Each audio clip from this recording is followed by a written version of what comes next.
So hey everyone, welcome back. So today I'm going to share a quick story about the problem that I faced while building my website and how Cloudinary literally saved my day. So if you're ever working on a project where user can upload images, you probably know how messy things get. I ran into some major issues with the store and displaying image properly until I discovered Cloudinary. So at first I was storing the uploaded image directly in my backend folder, and guess what? It worked locally. But once I deployed my site, the images disappeared. Users were uploading posts with pictures, but every time the server restarts or redeployed, the images were gone. It was frustrating, and I realized storing user images on local server is not a scalable or reliable solution. So that's when I came into Cloudinary, a cloud-based image and video managing services. So basically, I use it for the images only, for the post and profile pictures that we use in the XPlayVerse.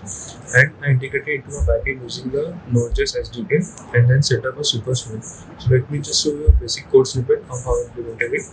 So here you can see I'm using the version 2 of the Cloudinary that you can install basically from npm Cloudinary. And then basically what we are doing is, first of all, we are storing the image that the user uploads on the local machine, that is on the uploads folder. Here you can see we are storing the image on the upload folders, and then we are just pushing that image to the Cloudinary server.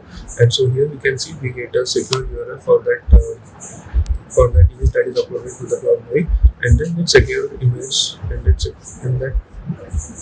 and that secure image is then uploaded into the MongoDB, that is pushed into the MongoDB when we are creating a user or when we are creating a new post.